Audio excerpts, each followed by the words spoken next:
Welcome to Between the Sheets, where I get some friends to jump into bed with me and we talk about some issues that are currently going on in our queer world. Tonight I've got Stephen, Davey and Jesse. And guys, what I wanted to talk about tonight was condoms. Why don't we talk about them anymore? Wow, we've been talking about them for about 30 years now. And if you ask me, we've been talking about them and only them as the only option. Whereas now I think that the conversation has just become a bit more diversified. We've got these wonderful, we're wonderful creatures, humans. We innovate, we have science and technology. We now have many more options for us to choose to protect ourselves from HIV. And, that these new tools are what we're going to see end the epidemic. Well, this is true. Like, we've got things, there's Truvada and things like that. But we've had, as gay men, we've had condoms in gay bars and posters up everywhere. And I've seen them all of my queer life. And now I'm just noticing ones that talk about PrEP and things like that. And I'm just wondering, why can't we have more than one tool to prevent ourselves from, STIs and sexually transmitted diseases? And because there are more options, isn't it interesting that we're just focusing on one thing at a time in the conversation? Well, it was interesting, picking on you, but you specifically pointed out HIV, and in terms of everything you can get from unprotected sex, I am most worried about syphilis because I'm allergic to penicillin, which means if I get syphilis, it is extremely difficult for me to treat it. So that is always, if I mess around with anybody, whatever I do, I always make sure, are you lying to me? And I'm sure they think I'm crazy asking them like 5, 6, 7 times, but it is very important that I don't get syphilis.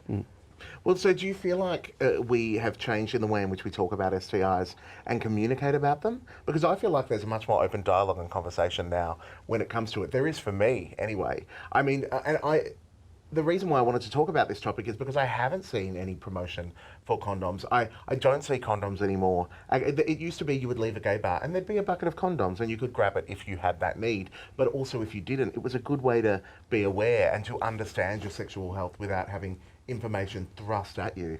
In changing to the social media age that we now live in, do you think that's changed the way we communicate about sexual health prevention? Well, I like the notion of having a bucket of PrEP at the door. Wouldn't that be fun? At the bar, yep. They call it a party drug, and my goodness, if we had it out there in those numbers, we'd see. But in fairness, if you've got to take PrEP the right way, and yes, that's you do, and I would not. To be the way to take PrEP. Don't do that. Don't do that. But I do think advocating that. The conversation around STIs has become much clearer. People are viewing them as they are, and people are actually becoming more realistic. People are realising that unless in very specific circumstances, they are all treatable. There's a cure for Hep C. It's all very possible to.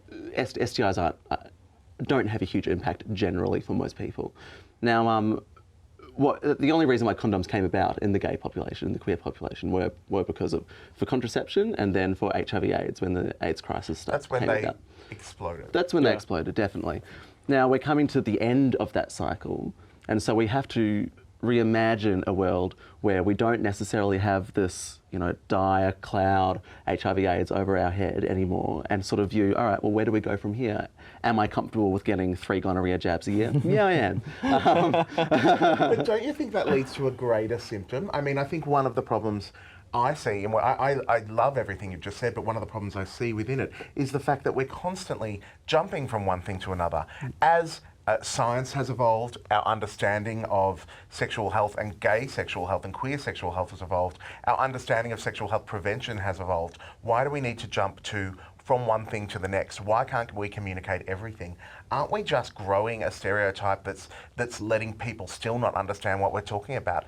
I personally still feel like a lot of people don't understand enough in relation to condom use.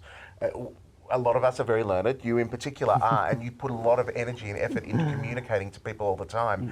And the reason for that is because people still don't communicate or talk about it or feel comfortable doing that. And moving on from something onto something else, doesn't that just lead to greater stigma? I've found that, I'm a sweet virginal person, of course, but I found that the older guys that I mess around with are always much more condom aware. And they always will have them. They will have all of that equipment just ready and, okay, oh, well, I have a condom in my bag. I have it in my pocket. When I mess around with younger guys, it's usually not the case. It usually ends up being do you have one? Oh, no, not really. Well, you've got to understand as well that an older gay man has also grown up in a time Exactly. that, you know, like if you were It was a different my world. age, it was a completely different world in the 80s and the 90s when HIV grew and when it started, and they lived through a very different epidemic. For me, it was never an epidemic because that wasn't my experience, but for other people it was. Jesse, you've been very quiet in the corner of... See, a lot of the points that have come up are about the differences throughout time, and because I am someone who was born in 1995, I'm 20 years old. kids. I know, I'm a That child. makes me feel old. And I'm with a young one. I don't have a lot of I don't have the experience of. Do you think you see a lot of promotion for condoms or see a lot of I information don't. about condoms? I straight up don't. I personally use condoms every time I have sex. To me, they're very important. I'm always carrying a pack of non-latex condoms in my wallet because they can go in your wallet. So much more prepared than me already. Just in case. I personally don't like using them. I prefer using latex condoms, but, you know, they can. I mean, my greater concern with damaged. condoms isn't actually prevention of STIs, which is part of an important fact, but there are a lot of sexual health tools that can be a part of that. My biggest reason for using a condom is a choc top, but you know, that's just the way that goes. You know, you've got to look out for yourself.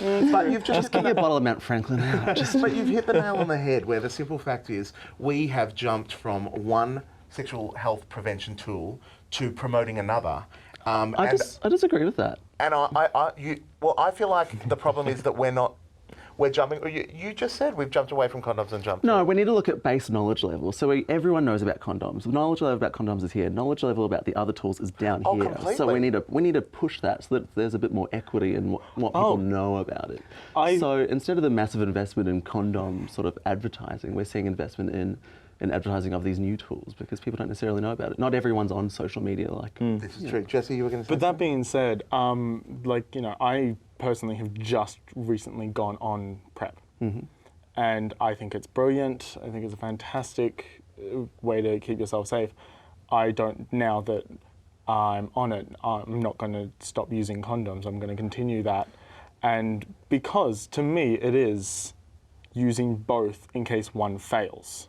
Well, at the end It of is the, an added protection. PrEP doesn't. At the PrEP end of- doesn't fail. at the end It of the failed, day, it's failed once, and it's very rare. That's a whole conversation. Thanks for joining me in bed, and maybe you'll be in bed with me next time.